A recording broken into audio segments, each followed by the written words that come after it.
All right. Well, hi, everyone. Thank you so much for joining today, and welcome to today's webinar, Mastering Asset Management Strategies for Evaluating Portfolio Health During Market Shifts. This webinar is hosted by CompStak. CompStak is a leading platform for reliable and accurate CRE lease sales, property data, and analytics.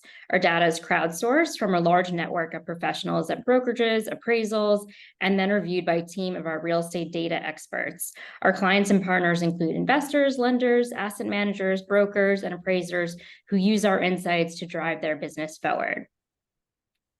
My name is Alie Baumann, and I'm the Director of Real Estate Intelligence here at CompStak. Real Estate Intelligence is in charge of completing research and producing content based on CompStak's data and working with partners to do so. We produce a bi-monthly email newsletter, various reports, and any questions on any data that I present here, please reach out after this webinar, and I'd be happy to answer any questions. My previous background was focused on office market research, and this is why I'm particularly happy to be talking here with Kevin today and our topic at hand. I'd like to introduce Kevin Kuzemchak, Managing Director and Head of Office Asset Management at Affinius Capital. Welcome, Kevin, and could you tell us a little bit about your background and your work at Affinius? Sure. First of all, good afternoon, and thank you for having me. I personally have been in the real estate industry ever since I graduated college back in the mid-90s. So started off in brokerage and realized that was probably not the path for me. So then went over to, other than a short stint in consulting, I've been pretty much on the investment management side of the business, ever since. And recently, my background includes, stints at AEW Capital Management in Boston, where I was on the retail asset management side, and then Shorenstein, a San Francisco-based office investor, working out of their New York office, focused on asset management there. And then most recently, I am now at Affinius Capital, which was formerly USA Real Estate and Square Mile Capital Management.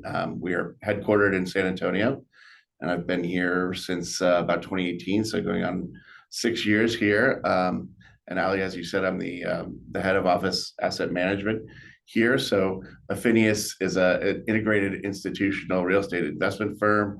We're vertically integrated. We invest across not only the capital spectrum, but across the entire sort of the industry platform, which is anything from office to industrial, retail, hospitality, multifamily, data centers, life science. So we're really flexible in what we're able to invest our capital in. Awesome. Well, thanks so much for that introduction. I'm excited for our conversation today. And I'm glad that we have an industry expert here to talk through the topic that is top of mind, as we're hearing a lot about the challenges with asset management from our audience and clients. Here's just a quick agenda for what we'll cover today with the help of Kevin's valuable insights. So we'll be talking about strategies for evaluating the health of portfolios, different approaches to risk assessment, the latest tools that experts like Kevin are using to track CRE portfolios. How are we thinking about the health of CRE and the economy? And at the end, we'll cover some highlights on how to assess office portfolios in a challenging, changing market. And lastly, what trends should we look out for in the future that may affect portfolio health? So most importantly, why are we here today? Well, CRE is in a challenging state. The economy is showing mixed signals, like when and if are we going to hit a recession. I'll share some quick stats to set the stage, and then I'll turn it to Kevin to hear what he thinks. So here's where we stand nearly 3/4 of the way through 2023. Perhaps chief among the reasons that we're here to talk about portfolio health is that interest rates have been rising. The Federal Reserve has now risen interest rates 11 times since March 2022, and it's at a 22-year high. This is in an effort to curb inflation, which seems to be abating somewhat, but the Fed has signaled that they may raise rates again after this month's pause at next month's meeting. The interest rate hikes have, of course, been focused on tackling CPI. What's happening with CPI? So it rose last month, a mild 0.2% in July, the same as in June. It's up 3.3% year over year, up slightly from June's 3% rise. Before last month's mild uptick, however, the year-over-year increase in CPI had been falling month over month for the past 15 months. We're also paying attention to corporate earnings for signs of a weakening economy, but there's some mixed signals there as well. Last week's big headlines were about the retail sector. While Walmart posted Q2 sales that were up 6.4% from the same period last year, Target downgraded their outlook and interestingly reported a drop of 5.4% over the same period. On a similar note, retail spending is still on the upswing and increased in June for the fourth consecutive month. Retail spending isn't adjusted for inflation, however, so this could be a sign of the economy's resilience, or it could be a sign that inflation is still affecting pricing for consumer goods. Finally, employment. There's lots of mixed signals here. Employment gains in July slowed from the past month, but employment is at 3.5%. This is the lowest level in the last 50 years. The overall US economy has been adding jobs for the past 31 consecutive months since the beginning of 2021, but the rate of growth has come down somewhat. Job openings also remain elevated, but have fallen from last year's peak. Finally, the office sector, which is Kevin's focus, appears to have stagnated, or is it? Castle occupancy figures are stuck at around 50%, and a slew of sublease announcements continuing and now coming from the tech sector, once a dependable source of activity even through the early part of the pandemic, are waning on the office sector. So Kevin, what's Affinius' top-level view of the state of the economy? What is our risk of recession? And how do we get to these somewhat confusing times? Well, it's a lot to unpack, but I would start by saying, Ali, I think you're, kind of spot on by saying there's a lot of mixed signals out there, and it's tough to kind of wade through everything and all the data and kind of figure out, exactly where we are. But, I can go back a little bit to level set us and tell you how we got here, which is, certainly the global pandemic was a external shock to the entire world, and a black swan event that no one could really foresee coming. So it was tough to plan for. That was followed by the government, unloading a lot of fiscal stimulus into the economy. And that, pretty much was the faucet for turning on inflation, because the consumers were on the sideline during the pandemic. And then once the fiscal stimulus hit the economy, consumers started spending in great amounts, and the supply chain wasn't ready for it. So the demand was far outpacing supply, and there you have inflation. That was followed quickly by the Russia-Ukraine war, which obviously affected oil supply. And then the Fed, in answer to all these issues, to your point, started increasing the federal funds rate quickly. They have done this before, where they've raised it, multiple times, 10 plus times in a matter of, a year and a half to 2 years, but never really in this manner, where it's almost vertical in the fact that it's not just 25 basis point increases, it's mostly 50 and 75 basis point increases. So the interest rate has just shot up over the last 2 years, just to levels that we weren't expecting. And, some blame the Fed for, the situation we're in now, for not acting quicker when there was too much stimulus in the market, and then raising interest rates too quickly. But, we are where we are. So that also then coincidentally and not surprisingly led to a rise in interest rates for consumers, including mortgage rates on houses, and then in the business I'm in, which is commercial real estate, and loans are a huge part of our business and our business plan, and how we plan our equity and how we calculate our returns.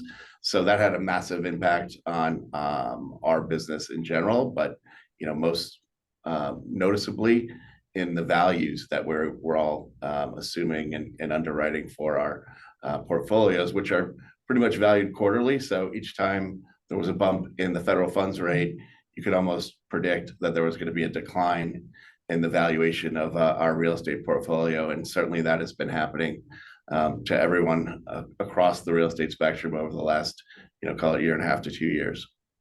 And as far as our house view, I think consumer spending is always resilient in the US. So not surprising that it's kept up, but I just think that the continual rise in interest rates, we still have an inverted yield curve where the 10-year is yielding less than the 2-year, and that always is a sign that there's a recession coming. So from our perspective, we're probably going to be heading into a recession towards the end of the year, beginning of next year, and we all hope it's shallow and rather rather quick. So hopefully it's not too much of a negative impactful economic event, but it's certainly something that we're watching. Interesting. Well, thank you for sharing those views. I know predicting a recession is a kind of a tricky business, but it's always interesting to hear what market experts like yourself are thinking. I think that's a great way to frame the rest of our conversation. So on our next topic, we'll talk about what are the challenges based on everything that's going on with the economy, the challenges of financing, what challenges are real estate firms facing? What we've been hearing from our clients and partners is obviously the financing issue. There's a lack of availability of financing, it's expensive, and there's a complete buyer-seller mismatch on pricing expectations.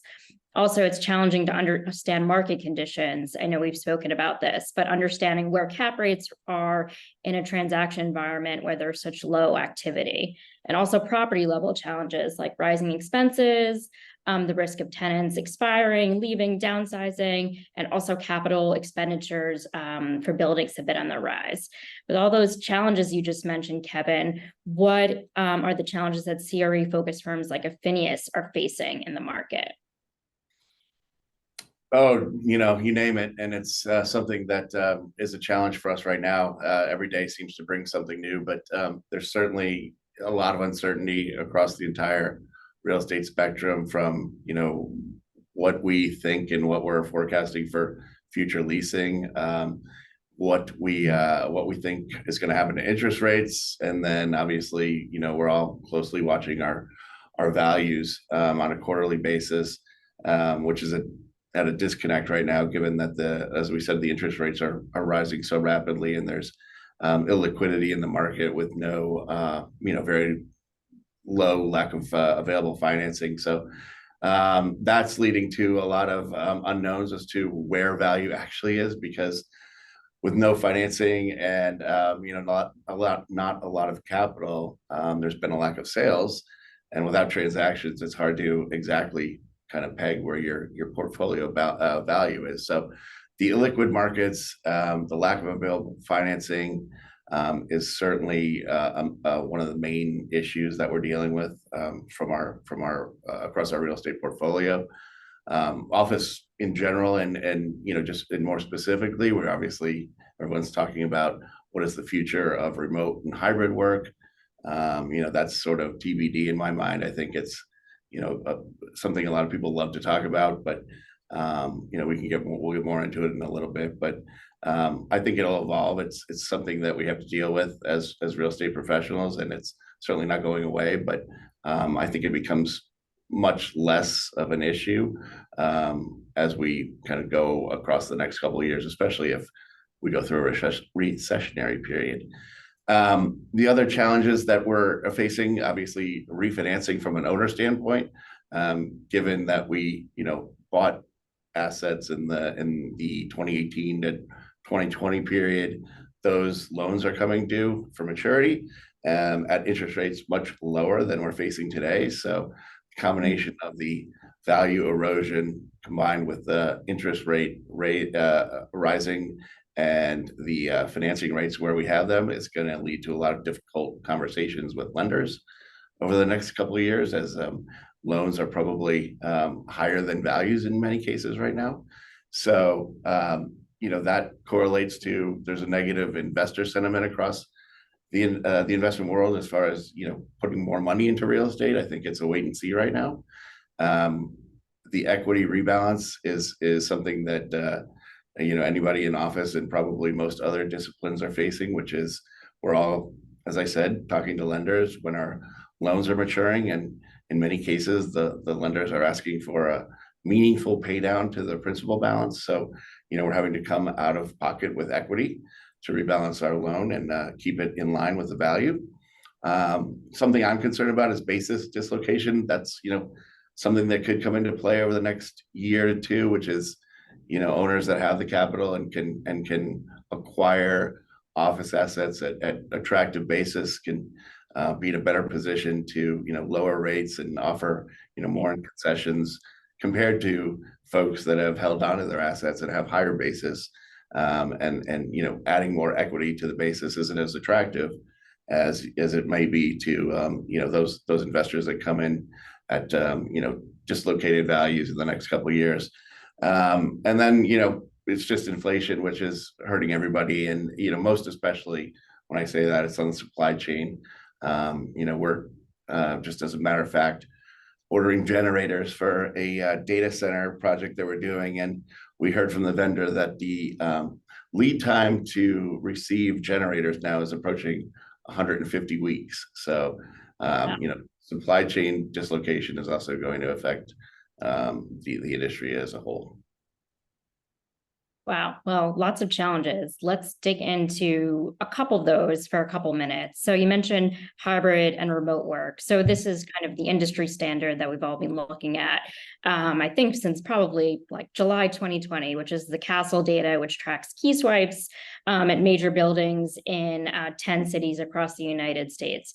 So we're all looking at this every week, but pretty much it's stagnated. It's at 50%, doesn't appear to be changing. What we have learned from it, which is interesting, is how much it varies during different days of the week. So I think there is an office investor said recently, like Fridays are dead forever, but there's significant variation between Monday through Thursday, according to the Castle data. Interesting, the widest gap is currently in Chicago, where the lowest day of the week is 27%, and then it goes up to 65% on the best occupied day. But we still keep hearing that 2023 is officially the year of return to office, even though that was supposed to be last year and maybe even 2021. There's currently about 2 million workers that are already under a new in-person work requirement, and another 1 million expected to be in the return in the coming months, according to some JLL research that came out last week. And then CBRE has said that 65% of employers surveyed say they have some sort of in-office requirement, while 30% said they were leaving it up to employees. So Kevin, as you spoke about before, do you think this is the new normal? Is this information that we can begin to act on as office asset managers, that 50% a hybrid work environment is going to be what's dominant going forward, or should we still expect some change? I would expect it continues to evolve as time goes on. I think there's a couple reasons behind the persistent hybrid work and remote working that's going on across the country.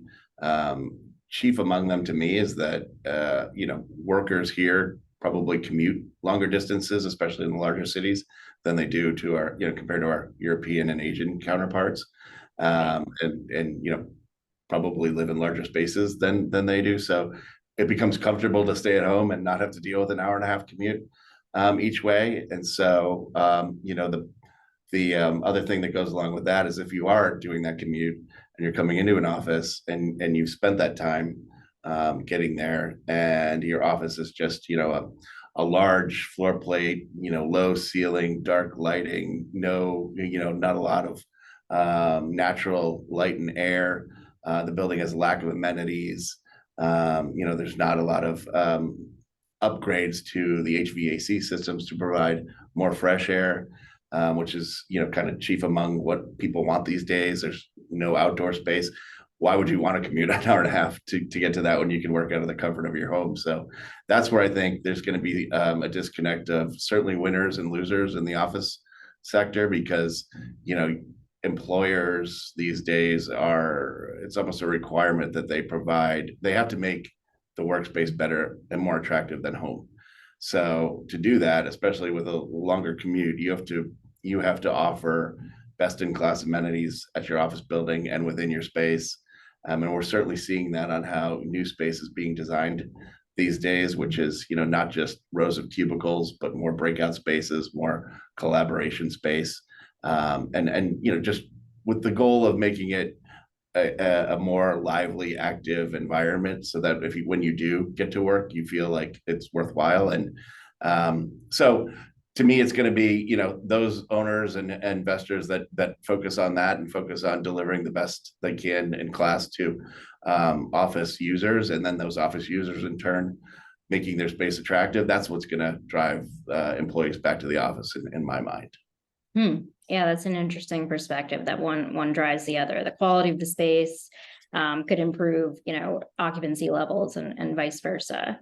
Now, that said, I do agree with your statement that even though my CEO doesn't agree with it, but he will eventually, that Fridays are probably dead in the office for most folks. It's just, the way that we can work remote. I think it's a benefit to the employees that, if they want to go out of town on a Thursday night, they can, and then they can work from wherever they are on Friday and not have to deal with the stress of traveling on a Friday. So I think offering employees flexibility is a major thing that's probably not going away anytime quickly. And so the more, I'm not saying that, remote is the only way to go, because I think that, most jobs in this economy require you to be in the office for collaboration and training purposes. But I do think that offering, some level of flexibility will help companies recruit better talent. Yeah, for sure. There's a lot that goes into it. So let's touch on one of the other points that you covered a few minutes ago in terms of value erosion. So the fact that financing is so much more expensive, we have loan maturities coming up, that's all affected quarterly returns across sectors, but probably more so for office. What are we seeing here from NCREIF's Odyssey data? Well, certainly you're seeing the beginnings of value decline. The one argument that I think we as institutional investors have with the Odyssey benchmark is that we feel that it probably isn't completely reflective of reality at this point. From an office perspective, I think the average age of an office asset in the Odyssey index is somewhere over 25 years old. So in that, if you in that framework, and if you think about, trying to sell an office building today that's 25 years old that hasn't been, ultimately improved to cutting edge, then I think you'd expect to see a higher value declines across the sector. So while we certainly are watching this, it's what we're benchmarked against, so it's vitally important to us. But I would expect, I think we all thought there'd be more value decline up till now, and we certainly expect it to accelerate because a lot of us in the investment management world have taken larger losses on our books than what's shown here. So it's just a little bit of a disconnect right now as far as the Odyssey index compared to, reality, we think. Wow, that's very interesting. I hadn't heard that things might actually be worse. And I think that's what's challenging about the time that we're in, that stats are covering such, overall broad categories, but really the devil is in the details, especially as it comes to the office market. So let's move on to what is kind of the 101 for portfolio health. What would you put in a class for portfolio health 101? What are the most important parts of assessing a portfolio and doing it successfully? What we keep hearing from our clients and partners is, what's happening with occupancy versus vacancy. What is the risk of expiring tenants? Like what percentage of a building is coming up for lease renewal, especially coinciding with maybe a loan maturity. And also, as we just said, assessing the haves and the have-nots, especially in the office sector, but other sectors as well, the buildings that are well positioned to capture market demand and could improve with reinvestment, and those that's really just throwing money after bad. So Kevin, what would you tell us as portfolio health 101? Certainly lease rollover schedule is at the forefront of what's important right now. To your point about, having a significant amount of leasing rolling over into a year where your debt matures is challenging at best. And so that's something that, you have to pay close attention to. And you certainly want to get out in front of that where you can to try to extend tenants before it becomes an issue on a vacancy perspective. It's also, we all know that renewing tenants is a lot less expensive than filling vacant space, and carrying vacant space is extremely expensive. So leasing wins the day every day. And so, the better you can do to keep your portfolio leased, even if it's short-term extensions, just to get you to another day. I think that's what we focus on most as far as, keeping our portfolio healthy. And then that goes along with capital preservation in these days, when it's tougher to find available equity and debt. I think we're all looking at our capital on hand and trying to, maintain it the best we can. It's precious, obviously. So, looking at any improvements with a more with an eye towards, does it offer you a return on your investment, so that it makes sense to invest the capital? Because certainly there are instances now where folks are going to be investing bad money after good, and that's a tough situation to get out of. Portfolio quality, to your point, I think, like you said, there are going to be winners and losers. Certainly new development, as we'll see, I think in a little later in the data, is winning the day on leasing and attracting most of the new leasing that's happening. So those buildings are obviously the newest, the most technologically advanced. They offer the best in class amenities. So anything as far as a new development or a redevelopment that is done in a really thoughtful way that addresses everything that a new building does, I think those buildings are also experiencing success. We have co-working up here just because WeWork's been in the news a lot, and I think from an office perspective, even before WeWork became its thing, we were all trying to limit co-working as a percentage of overall rent roll to probably 15% or less, just given the nature of a lease setup with co-working operators, which in many instances these days is moving more towards a management agreement than a lease. So management agreements are tougher to monetize on an exit. So co-working is just something to keep an eye on. I think personally it's not going anywhere, and I think it should be part of the economy. But just having it at a minimum or an acceptable percentage of your overall rent roll is important. And then last is basis, which just gets drilled into you from a commercial real estate perspective. Any investor that has a lower basis, a attractive amount per square foot when they compare it to replacement cost, or sale transaction, or refinance value, anything where your basis is low enough, you get offered the most flexibility, and that's something we're all chasing these days, is flexibility. So the lowest basis, the best basis, those are going to be the operators and the properties that you probably see most successful because they're able to be the most flexible. Great points. Thanks for sharing all those insights. So yeah, let's talk a little bit about portfolio quality. I know we talked in prior conversations about this, the need to find the winners and losers in regards to the office sector. We all know there's some amount of office obsolescence in the market. Everyone's trying to figure out like how much and then what to do about it. So here's some CompStak data we're sharing on effective rents. Effective rents are for closed transactions and include any lease escalations, but also account for free rent periods and work values provided by the landlord or property owner. So here we're showing data for the Chicago Central Business District, including the areas like the Loop. We can see here that effective rents in Class A new construction have increased each year since the pandemic began, with the exception a little bit for what's happened in 2023 so far.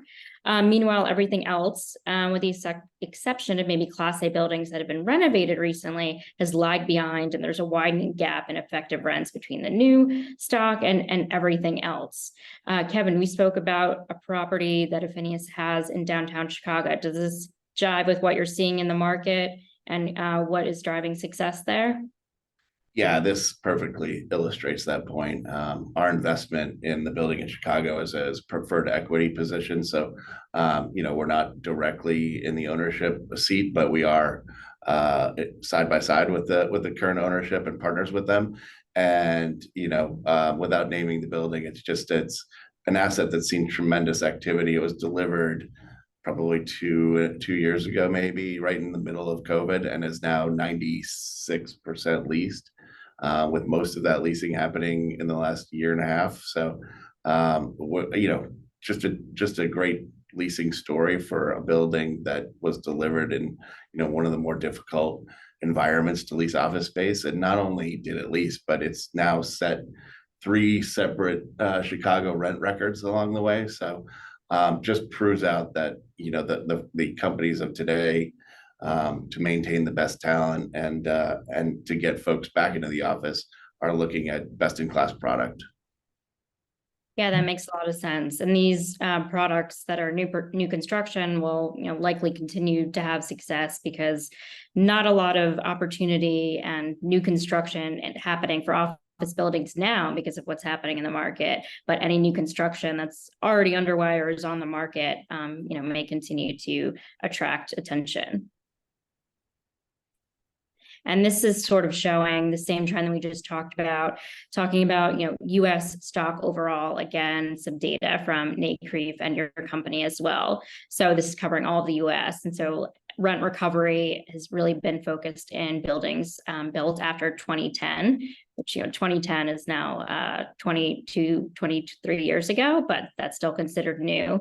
So this is really a nationwide trend, and maybe it's not just CBDs only. How do you think about this in terms of portfolio management? Do you agree with the data presented in this slide, Kevin? Yeah, this shows that, what I was talking about before, our Chicago specific office building is not just individual to, a brand new building in the middle of Chicago. I know, One Vanderbilt in New York is another example. Hudson Yards, certainly seeing a lot of leasing and activity and rent growth. But, that it just clearly shows that newer stock is what's experiencing the most leasing activity and meaningful rent growth. Whereas, if you have a pre-2010 building, unless it's right at Main and Main and you've redone it and it's got the best amenities, you're probably in the, having just either stable rent with higher concessions, which is, leading to lower net effective rents, or you're actually seeing maybe even a little bit of rent decline and being able to keep up and trying to compete with any deals that are in the market, which are few and far between. So this to me shows that again, we've been saying it through this interview that there's going to be winners and losers throughout the industry, and those best placed and positioned are going to experience the most activity.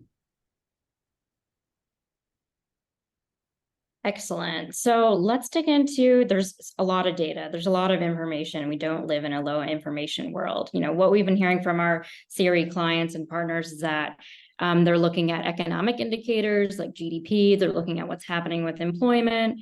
They're also looking at sector trends, supply and demand, and also increasingly, especially for the office sector, any regulatory and policy changes for a market. So programs that may exist in a city like in New York City, there's a program to encourage the revitalization of Class B, Class A unrenovated space, or incentives to convert obsolete office properties to residential conversions. How are experts like you assessing market conditions and what types of things are most important for portfolio management?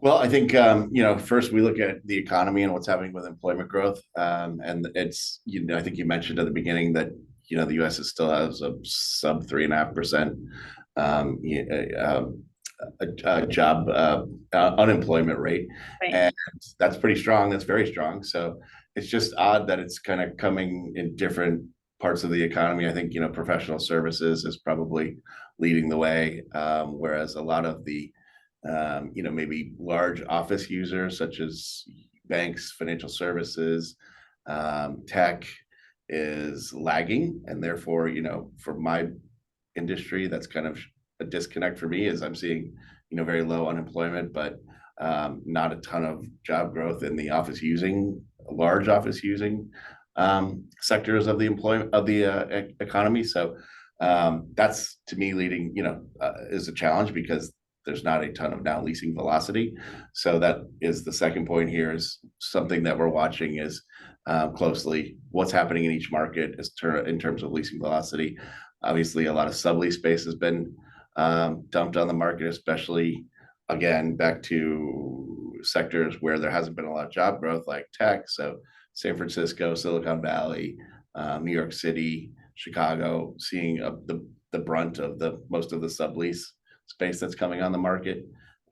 Thankfully, new supply is very limited, as you mentioned. So, I think there's a way to get out of this. It's going to take, many years as we move through stock that you mentioned is not leasable and is old and is obsolete. And, the easy answer everybody wants to have for that is just convert it to resi, but it's not that easy. It's extremely expensive. The building has to fit a resi conversion. Obviously, the zoning has to be in place.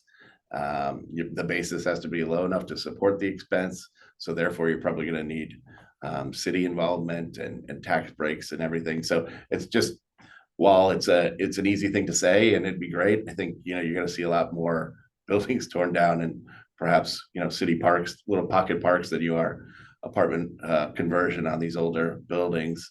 We're also seeing, and this was pre-COVID, but just this amazing growth, untethered growth in concessions. And, with the rent level staying where it is and not increasing unless you have the best new buildings, your payback to your initial investment is now taking much longer, which exposes you on a risk perspective and, offers you a lower net effective rent. So that in turn impacts your overall returns on your investment.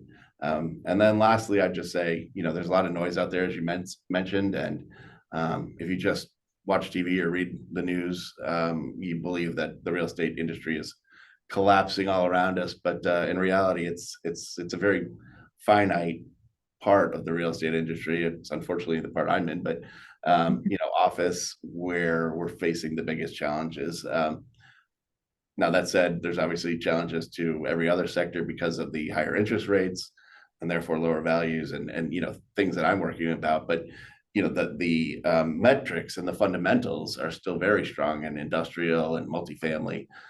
So it's not all terrible news. It's just an economic impact and an economic situation that we're going to have to deal with on those parts of the real estate industry, rather than figuring out demand and everything as we are in office. Right. Yeah, it's definitely challenging reading the media to figure out, what is the real story about office and what's not real. There's certainly no lack of negative news. So I think that transitions great to this next area. How do we evaluate risk with a real estate portfolio? And I'm glad you mentioned concessions also. We'll cover that a little bit later. So what we're hearing from our audience about assessing risk, which of course involves so many things, but it's about stress testing scenarios, what happens with this interest rate, what happens if interest rates keep rising, what happens in a recession, sensitivity analysis on rental rates, can't capture the rental rate that you thought that you could, operating expenses go up more than expected, also cap rate compression, how that affects values, and sort of the individual dynamics of local markets, what's happening in individual geographies, property types. Let's hear from you, Kevin, about what are the biggest things to you when assessing risk. So for me, it's definitely a stress test on the underwriting, but I think as we've all learned over the last couple of years, it doesn't really matter how much you stress test.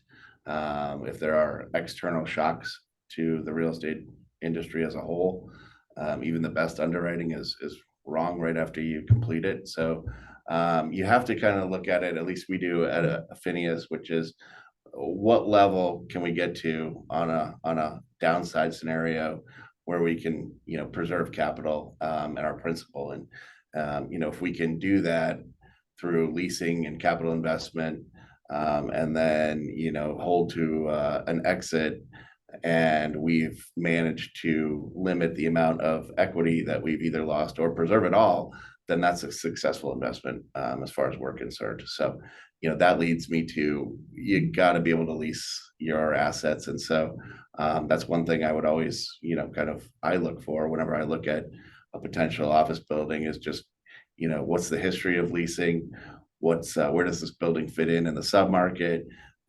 If times do turn tough, is this something that other companies kind of will gravitate towards, which is flight to quality? And then obviously, can you sell it? Exit strategy.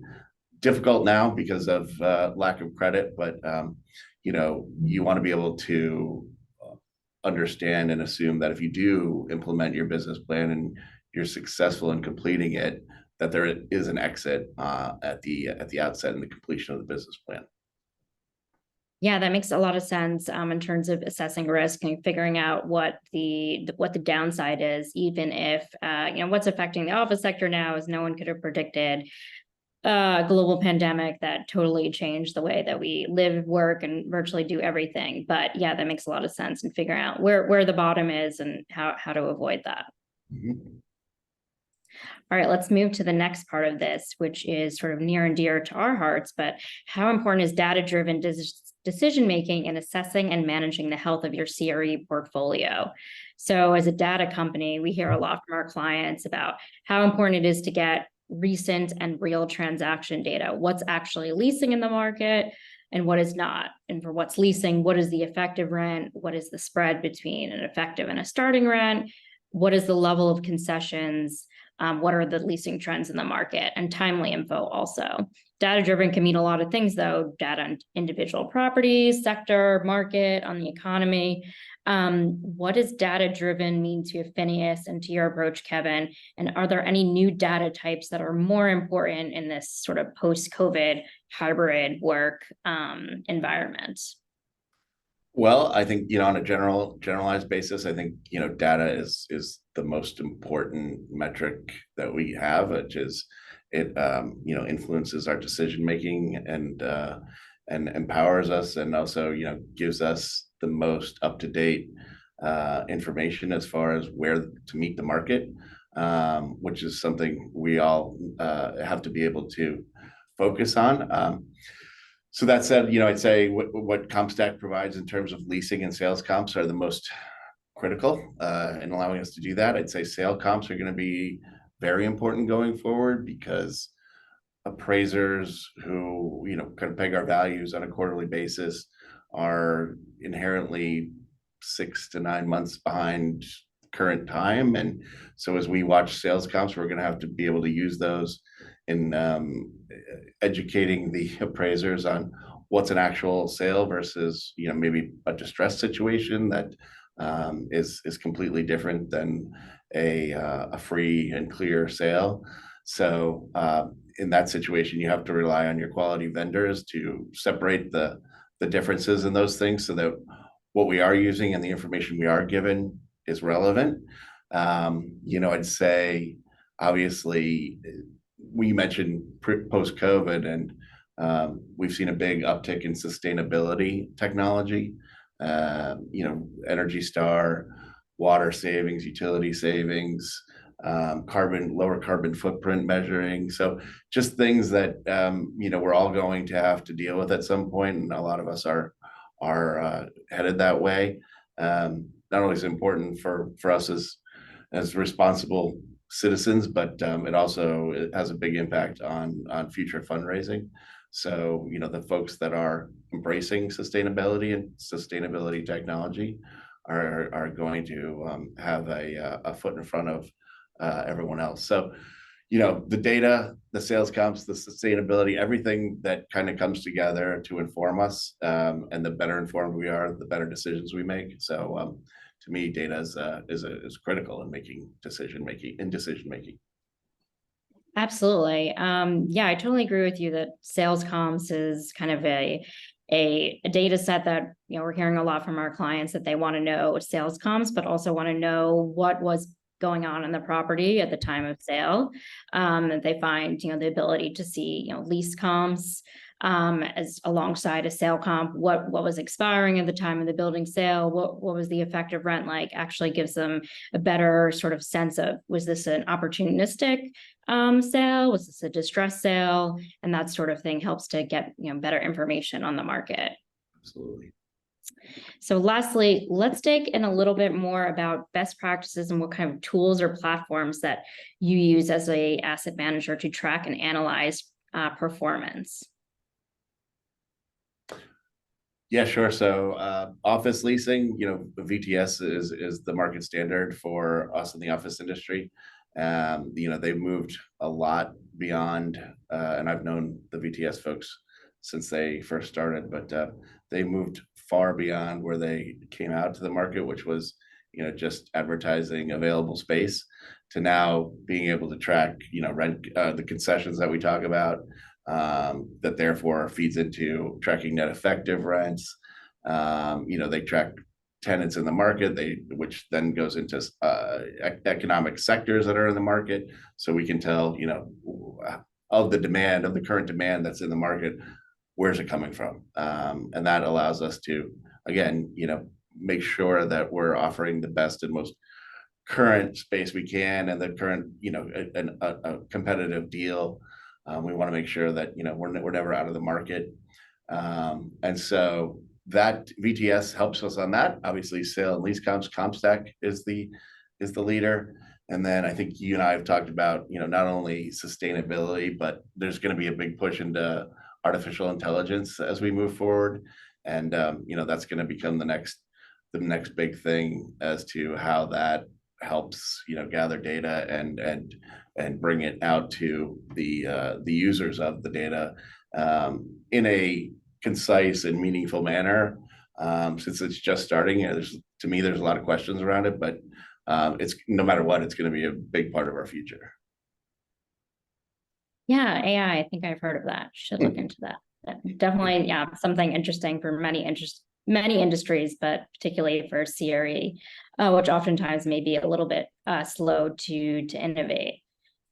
Let's move on to a highlight on some of the things we alluded to earlier in the presentation about what's impacting portfolios. So here we're going to look at how are rising concession levels, what should portfolio managers be looking at, using some of CompStak's data. So this next slide is covering the rising level of concession ratios to potential deal value. So what this means is, what is the value of a free rent period plus the total value of a work package relative to the total potential rent of a lease over the term, which includes all the escalations over the full term of the lease. So this is a highlight on the Manhattan office market, where we know that leases executed in buildings with triple-digit starting rents has actually been growing as a proportion of the market, as we've spoken to with the flight to quality. So these are in prime and newly constructed buildings. And we wanted to look at how is the level of concession ratios rising for those top market deals over $100 per square foot versus below $100 per square foot, particularly in the Class A market. And what we found was actually a little bit interesting is that while concessions ratios have risen for all kinds of space and for Class A deals below and above $100, it's actually risen faster for Class A deals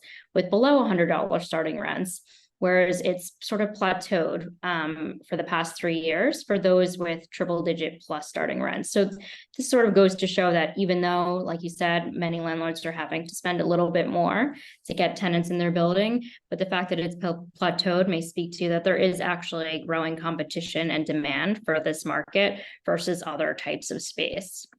And I think, what that particularly shows, especially for the Class A above $100 a square foot, is that in that sector, you're able to experience rent growth. So even if concessions are increasing, your rent is correlating to that increase, and then keeping it sort of stable as a percentage of overall concessions to total deal value, where, in the Class A and the Class BC that are not the newest, your rent is, you're kept at a stable rent, because if you try to increase rates, you're not going to, probably not likely to get a lot of interest. So you got to keep your rates steady and you keep increasing concessions. And so that's why you see those Class A below 100 and Class BC so much higher than Class A above 100. Exactly. Yeah, that's a great point. And then if we look at sort of, stepping back, comparing New York to some other major markets, we saw that New York's concession ratio increased faster than other markets like Chicago, the Bay Area, and San Francisco. Chicago, interestingly, has always had historically larger concession ratios in New York City, but New York City has still grown faster in this post-pandemic period. New York City also grew faster than San Francisco, perhaps as a result of just reduced demand there overall. Interesting, the Bay Area has been kind of consistent, perhaps showing that market's doing a little bit better and that they haven't seen a great rise in concessions. My sense is that given what's happened in San Francisco, being so reliant on tech, and seeing their office vacancy spike to probably above 20% today, that their ratio will start going up as owners of office try to compete and get whatever office prospects are out there. They're going to probably need to increase their concessions, so I'd expect that to increase. And then I'm not surprised to see Chicago at the top. They've always been able to somehow land the most concessions when you compare them to other major markets. I'd say if Washington, D.C. were on here as well, it'd probably be right on top of Chicago. Those are two of the markets that I've seen that are toughest to battle from an ownership standpoint, and to try to rein in concessions to help your net effective rent. Right, especially for work values from what I've seen for those two markets. Mm-hmm. And something else that's interesting and worth paying attention to, and of interest perhaps to the audience here, is that concessions ratios have been increasing for both tenants signing new or relocation deals versus those staying in place. You mentioned earlier, Kevin, it's less expensive to renew a tenant, keep them in place, avoid that sort of period of vacancy loss. But increasingly, owners, unfortunately, are having to offer increased concessions for tenants that are negotiating to stay in place as well. And we've actually found it's risen a little bit faster for renewals extensions recently. Yeah, it's almost getting into the point where renewals used to be, we would underwrite them as half of what new concessions packages would be, but that's gone up considerably too, where almost a renewal is almost at least 75% now of in many cases of what a new concession package is. For sure. Well, in our last bit of perhaps bad news or things to be thinking about, how are portfolio managers thinking about risk from upcoming office lease expirations and potential risk of downsizing? So this is something that CompStak has covered, in particular with our partner TREP, which covers loan maturities. We published a report earlier this year which covered what's been happening during the pandemic with renewing and extending tenants. We know that lease term and transaction size dropped in 2020, but is this still happening? And so here we're taking a look at several major markets. We found that for renewing and extending tenants, we still have found for the vast majority of cases that the transaction size is sort of down from 2019 levels. And this has happened for lease term in most cases as well, that tenants who are opting to remain in place are negotiating shorter lease terms, right, perhaps providing more optionality for them, and then for smaller deal sizes. But I think this is particularly interesting because we actually haven't seen many of the tenants in place actually have their leases roll yet. So this is a look at Chicago. And this is true of many markets across the US, that 2024 and 2025 are significant years for lease rollover. These could include deals that were extended short-term during the pandemic or were signed pre-pandemic. So here you see in Chicago that more than 11% of all lease expirations are going to roll in each 24 and 25. So Kevin, as a asset manager, how are you thinking and getting ahead of tenants who are coming up for renewal and the risk of downsizing or leaving, or saying, oh, we're only going to sign a short-term renewal and have this conversation later? How do you sort of get ahead and think about that? I think it's kind of segmented by industry. I had a conversation with a head of real estate for a global consulting company whose lease is coming up in 2 years. And, he was a potential for an office building that we have, which is much newer than the space they're in now. So, to our point of trying to offer employees the best, newest space, we figured, we had discussions with him about that could accomplish, getting his writing his space to a point where it was more attractive for his employees to come in. His comment was, we've made work in the office mandatory from Tuesday through Thursday every week, and I can't have no more than 50% of my workforce shows up. So, I don't know what my space needs are going to be in the future. And so to me, that means you're going to see, unless you have a good handle on, what your employee base is going to look like going forward, you're going to see a lot of short-term extensions from these expirations, and it's just something that's unavoidable while the hybrid remote work works its way through the system. We figure out what happens to businesses through potentially a recession. So everyone hates uncertainty, and there's certainly a lot of uncertainty in the market right now. So to me, there's going to be those expirations you're showing. Probably the majority of them will be short-term extensions, if I had to guess. That's an interesting insight, and that it's maybe we're not going to downsize, but we just don't know yet. We don't know yet. There's so much uncertainty. Yeah. Great. Well, maybe try to end on a little bit of a high note or interesting note. What are we thinking about for the next one? What are the factors and trends do you think will have the biggest impact on CRE portfolio health going forward? Anything you're excited about? Well, I think, I'm excited about the fact that office is not dead and never will be. I think it's too integral to companies as far as collaboration, on the job learning in most industries. So while it's going through a transition right now, and probably will continue over the next 5 years, I think eventually there will be a downsizing of the overall size of office in this country, and the overall stock will probably be lowered. I think one of the sayings that we have is that that office is not oversupplied, it's under demolished. And so I think a lot of the obsolete buildings that we've talked about are just, there's no other use for them other than to demolish them. So that will help take some